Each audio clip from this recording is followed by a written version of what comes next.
Good evening, Bahamas. I'm Christina McNeil, and this is MB12 for Wednesday, September 5th, 2012, broadcasting from the Cable Cell Studios on Robinson Road. In news tonight, 200 police officers assigned to public schools throughout the Bahamas, but it remains unclear of whether or not they will be armed. A man killed in Yellow Elder days after another murder on the same street.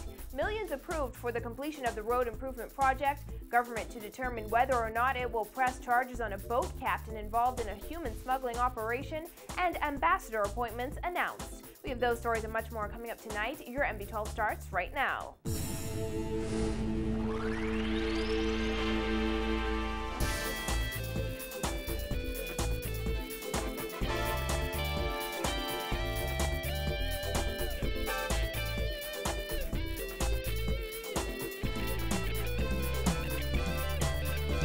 Thanks for joining us. Just days into the new school year and the reintroduction of police on school campuses, it remains unclear whether or not police on school grounds will be armed. Earlier this week, head of the school-based policing program, Assistant Commissioner Leon Bethel, assured members of the public that there would be no need for officers to carry guns in schools. However, Education and Technology Minister Jerome Fitzgerald contradicted Bethel this morning, appearing on Guardian Radio's Darrell Miller Live. When prompted by Miller, Fitzgerald explained that police officers who are authorized to carry weapons will be armed. Police will be inside those. Inside the gate. The police who have, the police who are authorized to carry firearms will have firearms. They're authorized to carry firearms. No, my question is, will any of the police inside the gate have guns on them? My understanding is that if they are authorized and qualified to have a firearm on them, they will have their firearm on them, whether they're inside. Whether they're inside or outside the gate. Doesn't make a difference. It does. No, I'm not saying it. Guns. No, what I'm saying. I'm not saying it doesn't make a difference. That's what I'm saying. Whether they're inside or outside doesn't make a difference. That's the point I'm making. If they're qualified and authorized to have a gun, they will. When the same question about armed police officers on and around school campuses was put to Bethel Monday, he said there would be no need for guns to be carried by officers in the schools, and he would not encourage officers to do so. We don't want guns around our children. We don't want our children to be accustomed to the sight and the use to see the guns around them. As students returned to schools on Monday, more than 200 police officers were permanently assigned to government senior and junior high schools on New Providence, Grand Bahama, and Abaco, part of the relaunched school-based policing program. Fitzgerald says prior to the launch of the program, he met with school principals and administrators to determine how school-based policing could work with them, and later with the police to clearly define the roles police would play on school grounds. In other news, police are still trying to determine if last night's murder of a man in Yellow Elder is related to a murder in that area last Friday. Superintendent Stephen Dean says the body of a lifeless male was discovered with multiple gunshot wounds near Majors Road, Yellow Elder, shortly after 10 p.m. Tuesday. So far, he says police have 3 men in custody who are assisting with their investigation, but he used the opportunity to send a warning out to criminals and would-be criminals.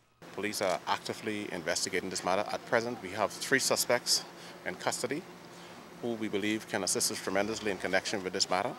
We are appealing to members of the public who might have any information to please contact police.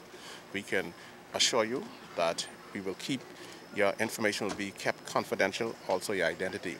We are appealing to persons who continue to get involved in criminal activity, that the police will continue to target you. If you have not been visited by the police as yet, please expect a visit soon. The victim's identity has not yet been released. Last Friday, a man sitting in his car in front of a residence on Majors Road was shot and killed.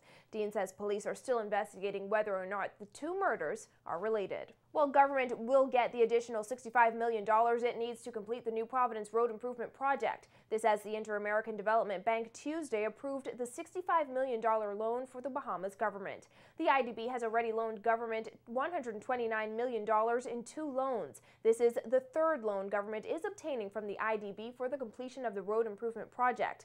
Earlier this week, Deputy Prime Minister Philip Davis described the funding as critical to the completion of the controversial road project. The cost overruns funds associated with the project are estimated to be $93 million, while the funding gap is tagged at $77 million. The initial road project, signed in 2008 with Jose Cartelone Construcciones Civiles, was at a cost of $119 million. Now the final price tag for the project is estimated at $206 million. The road improvement project is expected to be complete by October 31st. And Bahamian authorities are questioning 3 Haitian nationals who were on board a Haitian sloop that ran aground near Mangrove Key in Andros last month. Minister of Foreign Affairs Fred Mitchell said the investigation is now in the hands of police, who are trying to determine if criminal charges should be filed in relation to human smuggling. Vonique Toot reports. Nearly 2 weeks after a Haitian sloop ran aground in Andros, 3 of the 197 Haitian nationals apprehended by immigration officials are still being held at the Carmichael Road Detention Center. Minister of Foreign Affairs Fred Mitchell told NB12 today one of them is the boat's captain. What happened was that as a result of some of the interviews with at least 1 or 2 of the individuals, 3 of the individuals on board the ship or who were rescued have been kept in the Bahamas pending the police investigation. Immigration has done their investigation on the matter. The notes have been turned over to the police, and between the police and the Director of Public Prosecutions, they're looking at the question of whether criminal charges can be brought against these individuals. So they're still here pending the results of that inquiry. As many as 200 illegal Haitian migrants reportedly crowded onto a sloop in Haiti.